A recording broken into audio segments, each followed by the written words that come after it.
आपने देखा होगा कि छत्तीसगढ़ जो है नक्सलवाद प्रभावित क्षेत्र है। नक्सली अपनी बातों को रखने के लिए, अपनी बातों को सरकार तक पहुंचाने के लिए खून से पर्चा लिखते हैं, खून से चिट्ठी लिखते हैं। वो तो हो गया अबुझमाड़ की जो जगह है, अबुझमाड़ की क्षेत्रों की बातें हो गई, लेकिन ये राजधानी रायपुर में खून से सरकार को चिट्ठी लिखी जा रही है। 3 महीने से बेरोजगार हो चुके हैं और घर परिवार चलाना बहुत ही मुश्किल हो गया है। 100 दिनों से ऊपर से धरना स्थल में बैठ के अपनी मांगों को लेकर सरकार से गुहार लगा रहे, लेकिन सरकार अभी भी क्या है, अंधी बहरी और गूंगी बैठी हुई है। खून से लिखा गया हमारा आपके लिए पत्र है, शायद इस खून से लिखे पत्र से आप हमारी मांगों को समझें, आपका कठोर सा जो दिल है वो पिघले और आप हमारा समायोजन करें सर, हमारा समायोजन करें सर। हमारी कोई गलती नहीं है। हमें हर जगह जाने से रोका जा रहा है, किसी भी तरह का शहर में जाके परमिशन नहीं दिया जा रहा है, किसी भी तरह का सांकेतिक धरना प्रदर्शन के लिए हमको किसी भी तरह रोक दिया जाता है सीधा सीधा, और कार्रवाई की धमकी दी जा रही है। पुलिस प्रशासन द्वारा बोला जाता है कि अगर हम उनके रायपुर में जाते हैं तो हमारे ऊपर एफआईआर होगा और कुछ भी ऐसा होगा जिससे हमारा धरना उसी दिन बंद हो जाए। घर परिवार सबसे ताना मिल रहा है। मैं मुझे जब मेरा जॉब छूटा तो मुझे जो मेरे भाई थे वो लोग मतलब ताने मार रहे हैं, मेरे जो भाभी लोग सब ताने मार रहे हैं, मुझे घर से अलग करने की सोच रहे हैं। मैम, यदि आपको मेरी बात सुनाई दे रही है, मैं अपने आदिवासी पिता से गुहार लगाती हूँ कि हमारा समायोजन जल्द से जल्द करें ताकि हम इस नरक से बाहर निकले। मेरा जन्म अंडमान निकोबार में हुआ है मैम, मैंने मेरी पढ़ाई लिखाई पूरे अंडमान निकोबार में की है। कमेटी तो बहुत बनता है। एक केंद्रीय मंत्री हैं माननीय नितिन गडकरी जी, बोलते हैं कि अगर किसी बात को टरकाना हो, मतलब टालना हो, तो कमेटी का गठन कर दिया जाता है। देखो छोटे से बच्चे के टी शर्ट में देखो, हमारा भी परिवार है, सेवा सुरक्षा अधिकार है, 3000 बीएड सहायक शिक्षक जो समायोजन की मांग कर रहे हैं। आप 1000 शिक्षिकाएं हैं यहाँ पे, 1000 शिक्षिकाओं की कहानी है, लेकिन इनकी कहानी शायद आपके दिल को छू जाएगी। सरकार से पर्सनली मैं ये कहना चाहूँगी, जो शिक्षक है इनके लिए कुछ भी हो सकता है। अगर जैसा इनका टैलेंट है, जैसी इनकी पढ़ाई है, उनके अनुसार इन्हें समायोजित कर दे। छत्तीसगढ़ के नया रायपुर के तूता धरना स्थल में मैं अभी मौजूद हूँ। तूता धरना स्थल में पिछले 3 महीने से लगभग 100 दिन पूरे होने वाले हैं। ये जो सहायक शिक्षक हैं जिन्हें 1 जनवरी को बर्खास्त कर दिया गया था, आज ये जो छत्तीसगढ़ के मुख्यमंत्री हैं उनके सामने अपनी बात रखने का एक नया तरीका निकाला है। इन्होंने खून से एक चिट्ठी लिखी है मुख्यमंत्री के नाम ताकि उनके नौकरी का समायोजन कर दिया जाए। आपने देखा होगा कि छत्तीसगढ़ जो है नक्सलवाद प्रभावित क्षेत्र है।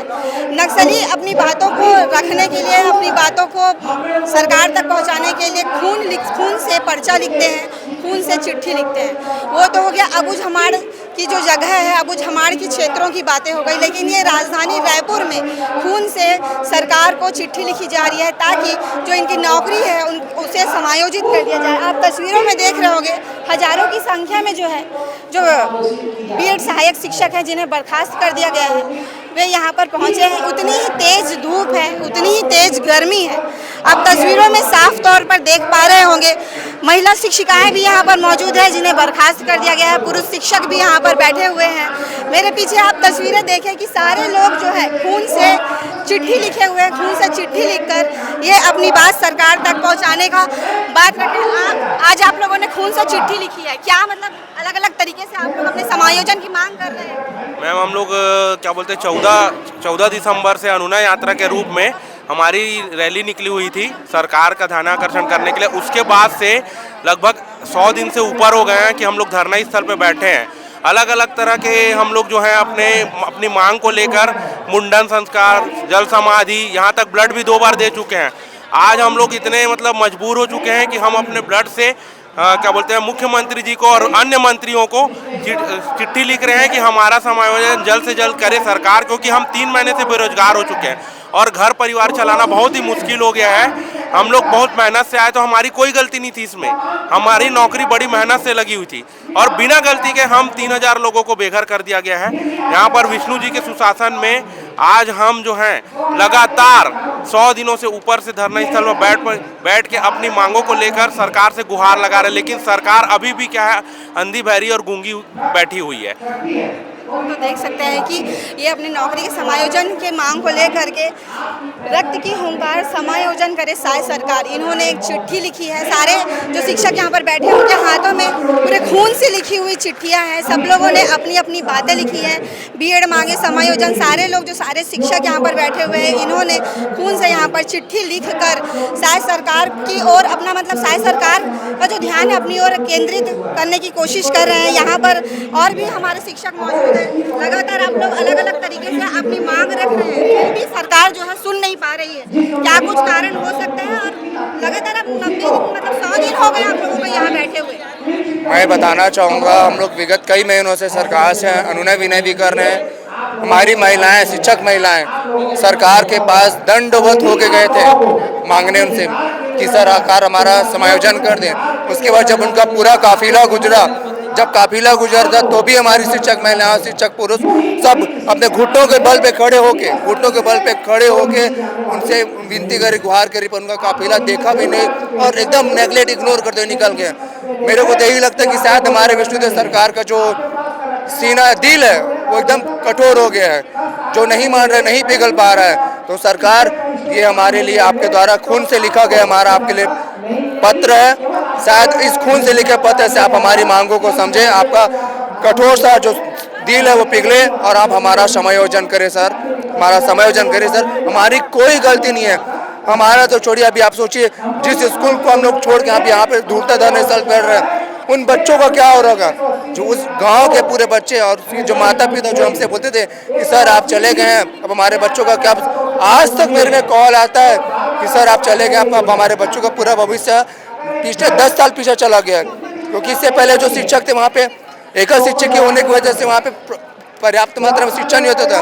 और हम जब वहाँ पे गए, हमारी नई तकनीक और नए स्किल से जब उन्होंने पढ़ाना स्टार्ट किया, तो जो बच्चे बोल नहीं पा रहे थे ढंग से, वो आज बोलने लगे थे, पढ़ने लगे थे। और दूर दूर क्षेत्र के गांव के बच्चे हमारे पास आके अलग से निःशुल्क ट्यूशन भी लेते थे। तो विष्णुदेव सरकार से मेरा फिर से गुहार है, खून से लिखे पत्र के माध्यम से कि हमारा समायोजन जल्द से जल्द करें। तो आप देख सकते हैं कि यहाँ जो शिक्षक है खून से चिट्ठी लिखकर अपनी नौकरी के समायोजन की मांग करें। सारे शिक्षक परेशान हैं, बहुत सारे हजारों की संख्या में यहाँ शिक्षक पहुँचे हैं। खून से चिट्ठी लिखना मतलब ये बहुत बड़ी बात होती है। लगातार अलग अलग प्रदर्शन करके ये अपनी मांगों को सरकार के समक्ष रखने की कोशिश करें, सरकार के समक्ष रखने का प्रयास कर रहे हैं। लेकिन फिर भी अभी डीएड वालों की भर्ती तो हुई है, लेकिन हुई ही नहीं है। लेकिन अभी बीएड वालों को सिर्फ यही कहना है कि उन्हें उनकी जो उनका एजुकेशन है, जो उनका टैलेंट है, जो जैसे जहाँ पे भी जैसे भी उन्हें समायोजित कर दिया जाए, जहाँ पे भी उन्हें नौकरी दे दी जाए। आप लोग यहाँ पर बैठे हुए लगातार आप लोग मांग कर रहे हैं, इसके बावजूद कहीं ना कहीं आप लोगों की सुनवाई नहीं हो पा रही है। घर परिवार में भी स्थिति काफ़ी ज़्यादा खराब है। जी मैम, मैं अपने घर का फर्स्ट जनरेशन का और बड़ा लड़का हूँ, तो मेरे घर में बहुत सारी समस्याएं हैं। मैं एकदम किसान निम्न परिवार से आता हूँ और ये एकदम मैम छोटा सा मुद्दा है, इसको तिल का तार राई का पहाड़ बनाया जा रहा है। अगर गवर्नमेंट चाहती तो हमको कोर्ट से ही बचा सकती थी, लेकिन गवर्नमेंट ने अपनी इच्छा शक्ति नहीं दिखाई और हमको टर्मिनेट कर दिया।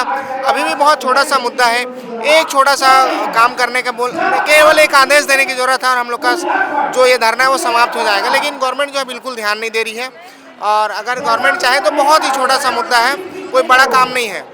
ऐसे देखते हैं लगातार आप लोग तो अलग अलग तरीके से अपनी बात रख रहे हैं। क्या सरकार इतनी मतलब निर्दयी हो गई, इतनी निष्ठुर हो गई है कि आप लोगों की बात? जी बिल्कुल निष्ठुर हो गई है। हमें हर जगह जाने से रोका जा रहा है, किसी भी तरह का शहर में जाके परमिशन नहीं दिया जा रहा, किसी भी तरह का सांकेतिक धरना प्रदर्शन के लिए हमको किसी भी तरह रोक दिया जाता है सीधा सीधा, और कार्रवाई की धमकी दी जा रही है।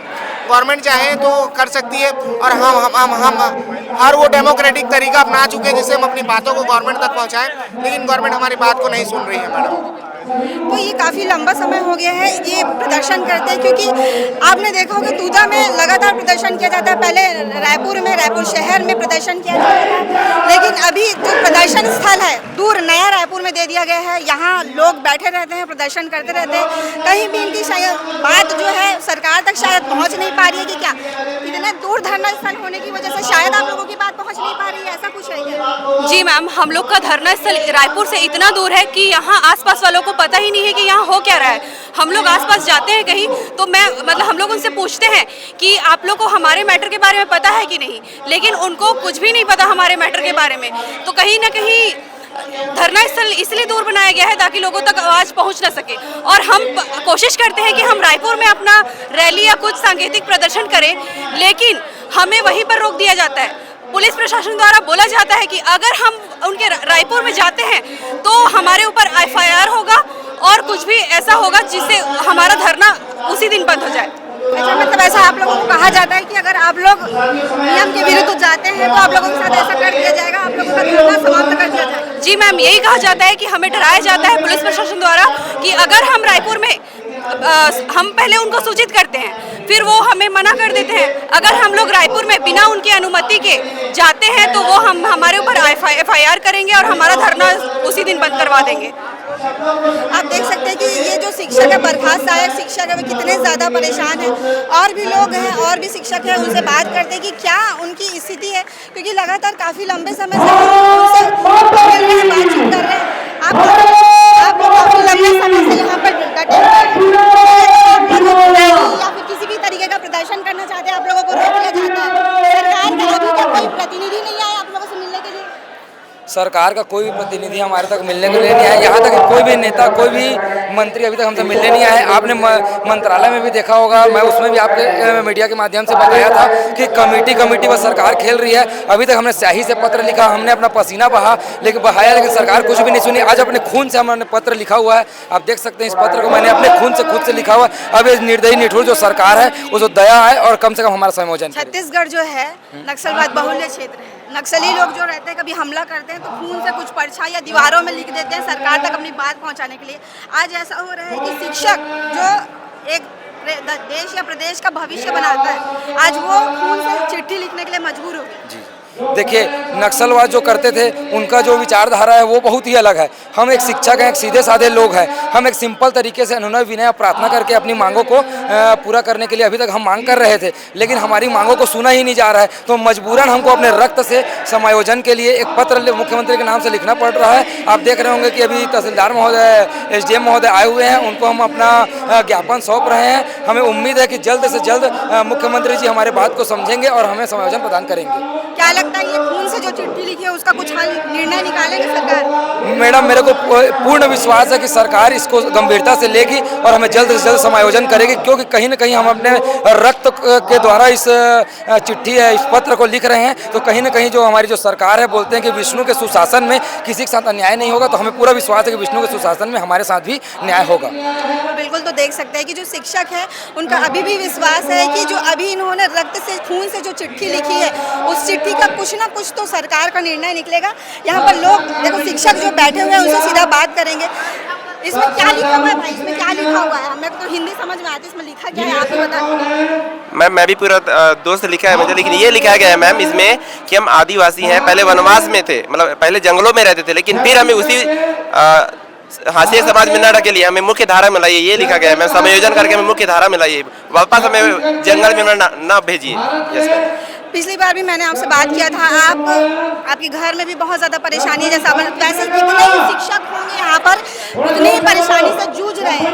लगातार 100 दिन हो गया आप लोगों को प्रदर्शन करते हुए, कोई प्रतिनिधि आके मिलता तक नहीं है, फिर भी आप लोगों के अंदर से आवाज़ नहीं आती कि बस करे, छोड़ दें। नहीं मैम, हमें ये सरकार तोड़ना चाह रही है, लेकिन हम टूटेंगे नहीं मैम। हमें जब तक समायोजन नहीं लेंगे तब तक हम छोड़ेंगे नहीं मैम। मैं अपने परिवार को बता रहा हूँ, घर परिवार सबसे ताना मिल रहा है मैम। मुझे जब मेरा जॉब छूटा तो मुझे जो मेरे भाई थे वो लोग मतलब ताने मार रहे हैं, मेरे जो भाभी लोग सब ताने मार रहे हैं, मुझे घर से हम अलग करने की सोच रहे हैं मैम। लेकिन मैं टिका हुआ मैम, जब तक समायोजन नहीं लेंगे तब तक हम छोड़ेंगे नहीं मैम। आज तो खून की बात है, इससे भी और होगा तो हम हर कुछ करने के तैयार, लेकिन समायोजन लेके जाएंगे मैम। ये कड़ी चुनौती दे रहा हूँ सरकार को, हम इससे और आगे जा सकते हैं। तो आप देख सकते हैं कि जो शिक्षक है वे सिर्फ और सिर्फ नौकरी के समायोजन की मांग कर रहे हैं। किन्हीं खून से चिट्ठी लिखी है, कुछ अपने घर परिवार से बहुत ज़्यादा परेशान है। अलग अलग शिक्षकों की अलग अलग कहानी है, काफ़ी ज़्यादा परेशानियों से जूझ कर ये तूता धरना स्थल में, ठंड में भी ये डटे हुए थे, गर्मी में भी ये डटे हुए हैं, अपनी बातों को सरकार के समक्ष रखने का प्रयास कर रहे हैं। आपको कुछ तस्वीरें ऐसा दिखाती हूँ मैं, जो अभी शिक्षक खून से चिट्ठी लिख रहे हैं। अपने सहयोगी से कहना चाहूँगी कि वे तस्वीरें आपको दिखाएं कि खून से कैसे वे चिट्ठी लिख रहे हैं। आप चिट्ठी को भी पढ़ के सुनाती हूँ मैं। हमारी आखिरी उम्मीद आप है, कृपया संवेदनशील बने और हमें हमारा हक दें, अन्यथा यह खून केवल पत्र तक सीमित नहीं रहेगा, यह एक बड़े आंदोलन की चिंगारी बन जाएगी। आप देख रहे होंगे खून से लिखी हमारी पुकार, तो हमें समायोजन शायद सरकार। अब आप देख सकते हैं कि खून से लिख रहे हैं, आप चिट्ठी लिखी सरकार को। क्या लगता है कि आपकी चिट्ठी की आवाज सरकार तक पहुंच पाएगी?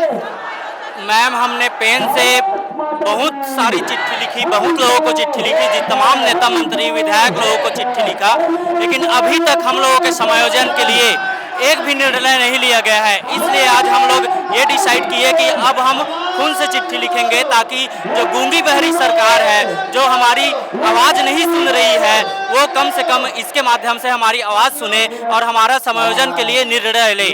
आज हमारे समायोजन के लिए 3 जनवरी 2025 को कमेटी का गठन किया गया था, लेकिन अभी तक उसका निर्णय नहीं आ पाया है। तो हम सीएम जी से, माननीय मुख्यमंत्री जी से निवेदन करते हैं कि जल्द से जल्द कमेटी का निर्णय ला करके हमें समायोजित करें। कमेटी पर अभी भी भरोसा है? कमेटी तो बहुत बनता है। एक केंद्रीय मंत्री हैं माननीय नितिन गडकरी जी, बोलते हैं कि अगर किसी बात को टरकाना हो, मतलब टालना हो, तो कमेटी का गठन कर दिया जाता है। लेकिन ये जो कमेटी है उसका निर्णय जल्द से जल्द आए और वो हमारे लिए एक सकारात्मक पहल लेकर के आए, समायोजन का पहल लेकर के आए। इसलिए आज हम सब इकट्ठा हुए हैं यहाँ पर और खून से सीएम जी के नाम पर पत्र लिख रहे हैं। तो आप देख सकते हैं शिक्षकों का कहना है अभी भी इनको कमेटी और जो सीएम सरकार, जो छत्तीसगढ़ की सरकार है, उन पर भरोसा है। यहाँ पर आप तस्वीरें देख रहे होंगे, शिक्षिका है अपने छोटे से बच्चे को लेकर यहाँ पर बैठी हुई है। छोटे बाबू को गर्मी लग रही है, आप यहाँ पर बैठे हुए, इतने गर्मी में आप यहाँ पर कैसे आई हैं? आपने सोचा नहीं कि घर में रहूँ, बच्चे को साथ में लेके आई हैं? नहीं मैम, मैं अपने अधिकार के लिए आई हूँ और बहुत मुश्किल से मेरी नौकरी लगी है। मेरा अभी 36 साल चल रहा है। अब मैं किस पद के लिए अब मैं तैयारी करूँगी बताइए? इतने मतलब शादी के बाद बोले घर वाले कि पढ़ लेते हैं, पढ़ा देंगे ऐसे करके, तो मैं पढ़ ली। पढ़ने के बाद नौकरी ही तो करूँगी ना, घर में क्या करूँगी? मेरे घर में भी तो पैसे की कमी है, इतना ज़्यादा कोई पैसा नहीं कमाते हैं। तो मैं पढ़ लिख करके मैं 6-7 साल तैयारी की मैम, और 2 साल वैकेंसी के लिए वेट की। उसके बाद ले दे के मेरा नौकरी लगा, 4थे काउंसलिंग में लगी है। बीजेपी गवर्नमेंट मुझे नौकरी दी थी और मेरा नौकरी अब छीन लिए हैं। तो हाँ, उन्हीं की सरकार मेरी नौकरी वापस मतलब छीन ली है। इसलिए मैं चाहती हूँ कि मेरी नौकरी वापस, हम लोगों का टर्मिनेशन वापस ले, हम लोगों को जल्द से जल्द किसी भी पद में समायोजित करें मैम। जब 1 जनवरी को ये सूचना मिली कि आपको बर्खास्त कर दिया गया है, घर में क्या स्थिति रही होगी, क्या सिचुएशन था?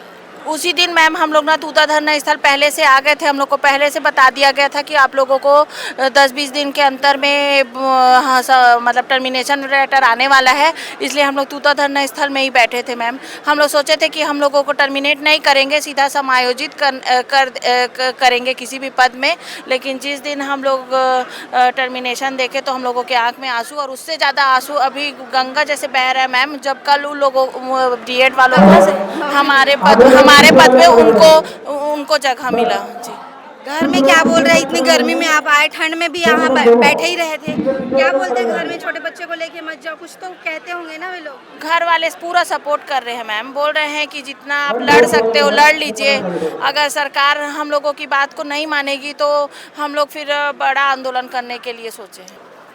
देखो छोटे से बच्चे के टी-शर्ट में देखो, हमारा भी परिवार है, सेवा सुरक्षा अधिकार है। 3000 बीएड सहायक शिक्षक जो समायोजन की मांग कर रहे हैं। आप तस्वीरों को देख रहे होंगे कि जो महिला शिक्षिका है जो अपने छोटे से बच्चे को लेकर यहाँ पर पहुँची हुई है, और वैसे ही कई शिक्षिकाएँ हैं जो यहाँ पर अपने छोटे छोटे बच्चों को लेकर पहुँची है, अपने घर परिवार को छोड़कर पहुँची हुई है।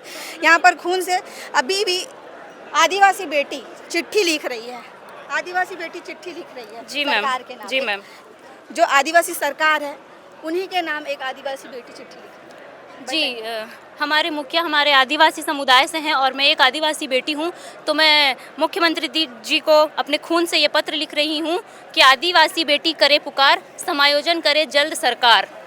यदि आपको मेरी बात सुनाई दे रही है, मैं अपने आदिवासी पिता से गुहार लगाती हूं कि हमारा समायोजन जल्द से जल्द करें ताकि हम इस नरक से बाहर निकलें। बात यहाँ पे सिर्फ आदिवासी और समायोजन की नहीं है, छोटे छोटे बच्चों की भी है, क्योंकि जो ये शिक्षक जिन बच्चों को छोड़कर यहाँ आए थे तूता धरना स्थल में अपने नौकरी के समायोजन की मांग को लेकर के, वो मुख्य बातें हैं यहाँ पर। आप लगातार मैं आपको तस्वीरें दिखा रही होंगी कि सारे लोग जो है खून से चिट्ठी लिख रहे हैं। सर, आज खून से चिट्ठी लिख रहे हैं, क्या लगता है सरकार तक आवाज़ पहुँचेगी कि नहीं पहुँचेगी? आप कोशिश तो कर रहे हैं कि चली जाए आवाज़, बहुत सारी कोशिश कर चुके हैं, एक बार ये भी ट्राई कर रहे हैं कि चलिए हम, क्योंकि अलग अलग प्रदर्शन कर चुके हैं आप लोग, कभी अनुनय यात्रा करके आप लोग यहाँ तक पहुँचे, अब 100 दिन भी पूरे हो रहे हैं जी, फिर भी आप लोग लगातार डटे हुए हैं। क्या कुछ कारण हो सकता है? सरकार, आप लोग कभी गए कि बात रखने की कोशिश की? आप लोगों को तो मना कर दिया जा रहा है, ऐसा सुनाई में आया। मना तो नहीं किया, लेकिन ये बोल रहे हैं कि बस कमेटी का झांसा दे दिया गया है। बोल रहे हैं कि जिस कमेटी का कुछ डिसीजन आता है उसके बाद ही हम कुछ कर सकते हैं, लेकिन हमें भी चाहिए कि डिसीजन जल्दी से जल्दी आए, इतना लेट तो ना करें। तो हम अपनी तरफ से ये कोशिश कर रहे हैं कि हम अपने खून से, लोग पेन से लिखते हैं, पेंसिल से लिखते हैं, लेकिन हम खून से लिख के अपनी, ये एक अनोखा तरीका है, क्योंकि हम छत्तीसगढ़ जो है नक्सली बहुल क्षेत्र है। नक्सलियों को कभी कोई बात लिखनी होती है, कभी कुछ पर्चा लिखना होता है, तो वे खून का प्रयोग करते हैं। जी मैम, हाँ, हमने भी सुना है, हमने देखा तो नहीं, लेकिन हमने सुना है कि इस टाइप से करते हैं। तो हम लोग भी कोशिश की, हम लोग भी कुछ नए तरीके से अपनी बात रखने की कोशिश करें, तो ये हम खून से ही लिखने की कोशिश कर रहे हैं।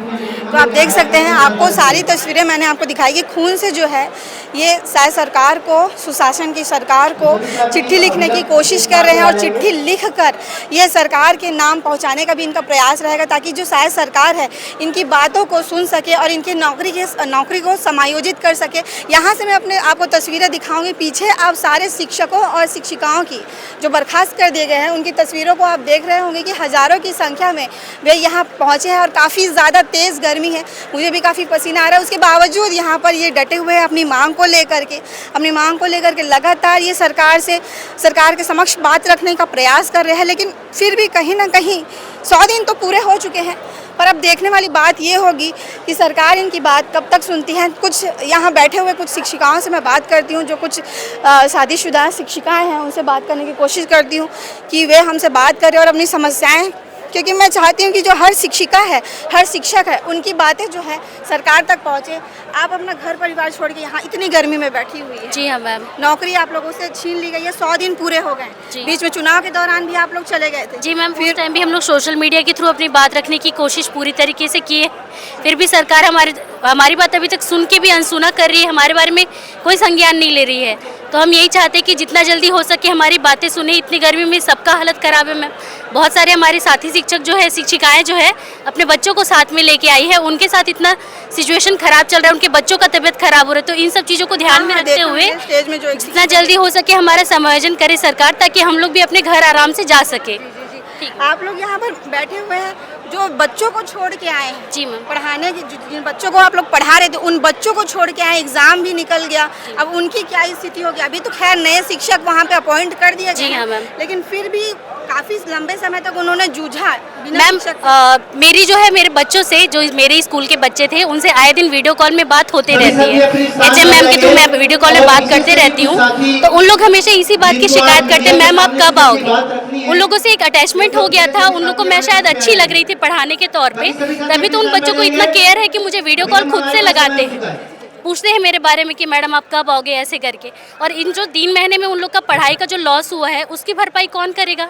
और जो भी DED वालों की भर्ती हुई है वो तो अभी हो रही है ना, पूरे एग्जाम उन लोग के सर पे है यहाँ पे, और 3 महीने का जो लॉस हुआ उनकी भरपाई कौन करेगा यहाँ पे? तो आप देख सकते हैं कि जो वहाँ बच्चे जो थे वे पढ़ रहे थे, उनकी भी काफ़ी ज़्यादा जो परेशानी का जो दौर था उन्होंने भी झेला है। वहाँ के बच्चे जो लगातार ये शिक्षक उन्हें शिक्षा दे रहे थे, उसके बाद जब बर्खास्तगी की खबर इनके पास पहुँची तो ये सारे शिक्षक जो है रायपुर के धरना स्थल तूता पहुँच गए और धरना देने लगे कि इनकी नौकरी समायोजित कर दी जाए। अब हर एक शिक्षक की एक अलग कहानी है, हर एक शिक्षक की एक अलग स्टोरी है। सारी जो शिक्षिकाएँ हैं जिनकी शादी हो गई है वे बच्चे को लेकर भी पहुँचे हैं। इन्होंने अनुनय यात्रा किया, मुंडन किया, रक्तदान किया, अलग अलग तरीके से इन्होंने प्रदर्शन किया। उसके बावजूद 100 दिन इनका प्रदर्शन का जो है पूरा होने को जा रहा है। और आप तस्वीरें देख रहे होंगे कि सारे लोग, गरम गरम हवाएं चल रही है, लू चल रही है, छत्तीसगढ़ जो है लू के चपेट में है अभी। उसके बावजूद जो ये शिक्षक है और शिक्षिकाएं जो हैं यहाँ पर डटे हुए हैं। तूता धरना स्थल में अलग अलग शिक्षकों से बात की मैंने, अलग अलग शिक्षकों की कहानी मैंने आपको बताई। एक शिक्षिका यहाँ पर मेरे साथ मौजूद है, करूँगी आप यहाँ पर लगभग 3 महीने से बैठी हो। बिल्कुल मैम। कहाँ पे पदस्थ थी आप? मैं जशपुर जिला के बगीचा ब्लॉक में PS बुरसा कोना में पदस्थ थी और वहाँ पर मैंने लगभग 10 महीने जो है कार्य किया। उसके बाद जनवरी के महीने में पहले तारीख को हम लोग आपके बारे में मैंने सुना कि घर की स्थिति के बारे में कुछ जो टीचर्स हैं यहाँ पे उन्होंने मुझे बताया। आप बताइए अपने मुंह से कि आप क्या जूझ रही हैं अंदर से और क्या जूझ रही हैं बाहर से, ताकि सरकार तक आपकी बात पहुँचे। कोई तो सुने कि शिक्षक जो है सिर्फ शिक्षक नहीं है, कोई भी इंसान है, उनके अंदर भी काफ़ी परेशानी है। मैं बहुत संघर्षों के बाद यहाँ पर आई थी। इससे पहले मेरा एक जॉब था जो संविदा जॉब था। मुझे बताया गया कि जो है सरकारी जॉब में आने के बाद किसी को नहीं निकाला जाता है, तो मैंने उन बातों पर विश्वास किया और संविदा जॉब को छोड़ करके मैं यहाँ पर आई। यहाँ आने के बाद अब सरकारी जॉब से निकल गई हूँ, यहाँ पर आकर के बैठी हूँ। मेरे घर में मैं अकेली एक कमाने वाली थी जिससे मेरा पूरा परिवार चलता था। मेरे 2 बच्चे हैं जिसमें से एक बेटे को मैं घर पे छोड़ के रखी हूँ और एक बेटा है जिसको मैंने अपने साथ लाया हुआ है। मेरी बहन की बेटी है जो आज उसका देखभाल कर रही है। यहाँ पे काफ़ी तेज़ धूप है, इसलिए मैं उसको यहाँ अपने साथ नहीं लेकर के आई हूँ। मेरे साथ विडम्बनाओं की लिस्ट है मैम। जैसे मैं यहाँ पर आई, मुझे सभी ने विश्वास दिलाया था, सभी का ये कहना था और भारत और छत्तीसगढ़ का इतिहास रहा कि किसी सरकारी नौकरी में आने के बाद किसी को नहीं निकाला जाता है। लेकिन आज जो है ना तो मैं संविदा जॉब की रह गई और ना ही रेगुलर जॉब की रह गई। मेरे साथ स्थिति ये हो गई है कि आज ना जो बोलते हैं ना कि ना आपका घर है और ना आप कहीं के हो, ये स्थिति मेरे साथ हो गई है। मुझे कहते हुए भी क्या ही कहूँ जैसा लगता है, क्योंकि आज जो है मेरे परिवार में कुछ लोगों का साथ मुझे मिला, कुछ लोगों का साथ नहीं मिला। मुझे ये भी कह दिया गया कि नौकरी नहीं है, तुम अपने दोनों बच्चों को लेकर के चले जाओ। मैं आज ये स्थिति से गुजर रही हूँ। फिर भी मैं यहाँ पर तूता में बैठने के लिए विवश हूँ, क्योंकि मुझे अपनी नौकरी किसी भी हालत से चाहिए। अगर मुझे मेरी नौकरी नहीं मिली तो मैं अपने दोनों बच्चों का भरण पोषण नहीं कर सकती।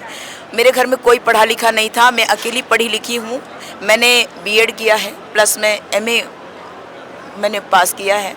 मैं 15 साल का गैप के बाद मैंने अपना B.Ed कंप्लीट किया है। मेरी एज आज लगभग नौकरी को, जो जिस नौकरी में आप कभी अप्लाई कर सकते हैं, उस जगह को भी पार करने जा रही है। तो मेरे पास सिर्फ यही एक नौकरी का सहारा है जिसके बदौलत मैं अपने परिवार को, अपने बच्चों को अच्छी शिक्षा और एक अच्छा सम्मानपूर्ण जीवन दे सकती हूँ, जो कि मैं आज देने के काबिल नहीं बची हूँ। आप अंडमान से आई हैं, ये भी सुना मैंने कि जी बिल्कुल जी मेरा जन्म अंडमान निकोबार में हुआ है मैम। मैंने मेरी पढ़ाई लिखाई पूरे अंडमान निकोबार में की है। मेरे पिताजी एक आदिवासी परिवार से थे जिनका देहांत हो गया है। मेरी माताजी हैं जो अंडमान में ही रहती हैं। रिटायरमेंट के बाद मेरे पिताजी वहीं रह गए थे, क्योंकि मेरे पिताजी जो है गवर्नमेंट जॉब में थे वहाँ पर। तो यहाँ पर उनकी ये इच्छा थी कि हम जो है अपनी मातृभूमि से जुड़े रहें। वो छत्तीसगढ़ के थे और उनका जो है देहांत भी छत्तीसगढ़ में ही हुआ। तो वो चाहते थे कि हम अपनी मातृभूमि से लगे रहें, इसीलिए उन्होंने अपने परिवार का रिश्ता छत्तीसगढ़ से बनाए रखा और यहीं से मेरी भाभी को लेकर गए। उनका विवाह हुआ यहाँ से, अंडमान वो गई हैं और उन्हीं के परिवार में मेरा विवाह हुआ और मैं अंडमान से यहाँ आई हूँ। यहाँ पर आकर के मैं कई सालों का संघर्ष की। मैंने प्राइवेट स्कूलों में पढ़ाया और वहाँ पर पढ़ाने के बाद मेरे पति ने सोचा कि मैं B.Ed कर लूँगी तो शायद हमारे परिवार का स्थिति सुधर जाएगा। मैंने B.Ed किया। मैं जब B.Ed कर रही थी मैम, तो मेरी स्थिति सेकेंड ईयर में ऐसी नहीं थी कि मैं जो एग्ज़ाम लिख पाऊँ। मैं खड़ी भी नहीं हो सकती थी। किसी का प्रेगनेंसी के दौरान कई सारा क्रिटिकल केसेस होता है, तो वैसे ही मेरे साथ हुआ। मैं बिल्कुल खड़ी भी नहीं हो सकती थी। मुझे मेरी शिक्षिका ने कहा कि आप एग्ज़ाम मत लिखो, क्योंकि एग्ज़ाम लिखोगे तो सिर्फ पासिंग मार्क्स आएंगे। मैंने कहा नहीं मैम, ज़िंदगी में मौका सिर्फ एक बार मिलता है, तो मैं एग्ज़ाम लिखूँगी चाहे जो हो जाए। मैंने एग्ज़ाम लिखा मैम और मैंने कड़ी मेहनत की। मैं खड़ी भी नहीं हो सकती थी, तो मैं चल के रात भर पढ़ाई की हूँ B.Ed का। उसी दौरान मैंने टेट का भी एग्ज़ाम मैंने क्लियर किया और मैं B.Ed की पढ़ाई रात भर जग के करने के बाद मैंने 80% मार्क्स से अपना B.Ed क्लियर किया मैम। मैंने 80% मार्क्स से अपना बीएड क्लियर किया। बीएड क्लियर करने के बाद मैंने जैसे ही मेरा जो है बीएड क्लियर हुआ, भगवान को दया शायद इसी बात की थी, कुछ समय के बाद मुझे संविदा में जॉब मिला और मैंने 3.5 साल संविदा में नौकरी की। जैसे ही मैंने ये जो रेगुलर भर्ती का विज्ञापन देखा, मैंने इसको भरा और इसमें मेरा सिलेक्शन 3rd काउंसलिंग में हुआ और उसी समय मैंने अपना संविदा जॉब भी छोड़ा। आज मेरी स्थिति ये हो गई है कि संविदा जॉब छोड़ने के बाद ना तो मेरे पास नौकरी है और ना ही आय का कोई साधन। आज मैं अपने परिवार को लेकर के कहाँ जाऊँ, इसका भी मेरे पास कोई आसरा नहीं है। यहाँ आप कहाँ रहते हैं? हम यहाँ पर एक सामुदायिक भवन में रहते हैं मैम, मेरा बेटा वहीं पर। छत्तीसगढ़ में कहाँ रहते हैं? छत्तीसगढ़ में मैं सीतापुर सरगुजा क्षेत्र से हूँ और हम लोग गांव में रहते हैं, तो वहीं पर जो है मेरा रहना है, मेरा ससुराल है वो। आज हम यहाँ पर हैं और मैं बता नहीं पा रही हूँ आपको कि मैं इसके बाद अगर हमारा समायोजन जल्द से जल्द नहीं हुआ तो इसके बाद मैं क्या कदम उठाऊंगी, क्योंकि मेरे पास जीने का कोई रास्ता बचा ही नहीं है। आज मेरी उम्र चली गई है, मेरे बच्चों को मुझे पालना है, मुझे अच्छा जीवन देना है। मैं एक माँ हूँ मैम, मैं अपने दोनों बच्चों को अपने जैसा बनाना चाहती हूँ। मैं एक पढ़ी लिखी महिला हूँ, शिक्षित हूँ। आज भी मेरी मनस्थिति इतनी मजबूत है कि मैं कुछ भी कर सकती हूँ, लेकिन मेरे पास उम्र की सीमा ख़त्म हो गई है। मैं क्या करूँ? मैंने 15 साल का गैप होने के बाद बीएड का पढ़ाई किया है। लोग कहते हैं ना कि गैप होने के बाद लोग पढ़ नहीं सकते, मैंने उस चीज़ को भी करके दिखाया है और आज भी मेरे में इतना जज्बा है कि मैं पढ़ के लिख के वो चीज़ें करके दिखा सकती हूँ जो कोई नहीं करता। लेकिन मेरे पास उम्र की सीमा ख़त्म हो गई है। मैं क्या करूँ? आज मेरा जॉब किसी भी कारण से चला गया है तो मैं अपने परिवार में और कोई चीज़ करने के लायक नहीं बची हूँ। मैं सरकार से ये गुहार लगाती हूँ कि मुझ जैसी और भी कई सारी शिक्षिकाएं हैं जिनकी बहुत सारी समस्याएं हैं, हम शिक्षिकाओं की समस्याओं को दूर करिए, हमें समायोजन दीजिए, हमारी नौकरी हमें वापस दीजिए, हमारा सम्मान हमें वापस दीजिए, हमें हमारा अधिकार दीजिए, जीने का अधिकार तो कम से कम दीजिए, जिससे कि मैं अपने बच्चों को अनाथ होने से बचा सकूं, उनको शिक्षा दे सकूं, उनको ज्ञान दे सकूं, एक अच्छा नागरिक बना सकूं और खुद भी जो सोच लेकर के मैं आई थी कि मैं शिक्षक बनूंगी, अपने बच्चों को अच्छा ज्ञान दूंगी, जैसा मेरे शिक्षकों ने मेरे मन में शिक्षा का दीप जलाया था, शिक्षकों के लिए आदर जगाया था, वो आदर मैं अपने पढ़ाए बच्चों के मन में जगाना चाहती हूँ। ये जज्बा मेरे अंदर बचपन से है, मैं शिक्षक बनना चाहती थी, आज भी मैं अपने आप को शिक्षक ही मानती हूँ और आगे भी मैं शिक्षक बनी रहना चाहती हूँ। इसी के लिए मैं सरकार से दोनों हाथ जोड़ करके गुहार लगा रही हूँ कि मेरी नौकरी मुझे वापस कर दीजिए, कृपया मेरी नौकरी मुझे वापस कर दीजिए, हमारा समायोजन कीजिए। तो आप देख सकते हैं अलग अलग शिक्षकों के पास पहुंची मैं, लेकिन इनकी जो कहानी है वो काफ़ी ज़्यादा दिल दुखा देने वाली है। मतलब कितना दौर झेला है इन्होंने, कितनी सारी चीज़ें अंडमान से यहाँ आई, यहाँ इन्होंने पढ़ाई की, अपने बच्चों के लिए जूझ रही है, परिवार से भी अलग हो चुकी है। मतलब काफ़ी ज़्यादा तकलीफ़ है। पर्सनली मैं भी सरकार से यही कहना चाहूँगी कि यहाँ पे बैठी हुई हर एक शिक्षिका जो है उनकी एक अलग ही कहानी है। अपने एक बच्चे को लेकर ये यहाँ पहुँची हुई है, काफ़ी ज़्यादा गर्मी है, उतनी ही ठंड में भी ये डटी हुई थी, सारी शिक्षक और शिक्षिकाएँ भी यहाँ पर डटे हुए थे और अपने एक बच्चे को अपनी बहन के पास छोड़ के, ये मतलब एक माँ और एक शिक्षक मतलब इनके खून में है कि वो लोगों को पढ़ाएं। जो दौर इन्होंने देखा है, जिस जद्दोजहद से इन्होंने पढ़ाई की है, वे नहीं चाहती कि आज छत्तीसगढ़ का कोई बच्चा अछूता रहे शिक्षा से। शिक्षा देना और पढ़ाना मतलब पैशन है इनका। तो ऐसी 1000 शिक्षिकाएं हैं यहाँ पे, 1000 शिक्षिकाओं की कहानी है, लेकिन इनकी कहानी शायद आपके दिल को छू जाएगी।